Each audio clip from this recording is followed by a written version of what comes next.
আমরা তখন শকুন্তলা করব, সেলিম আল দীনের শকুন্তলা। শকুন্তলা সেলিম আল দীন তো জাহাঙ্গীরনগর ইউনিভার্সিটিতে পড়াতেন, আর হুমায়ুন ফরিদ তো জাহাঙ্গীরনগর ইউনিভার্সিটির ছাত্র।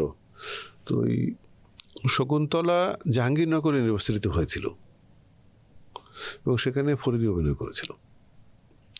তো আমরা যখন ঢাকা থিয়েটার শকুন্তলা করছি তখন ফরিদি আমাদের দলে এসে যোগ দেয়।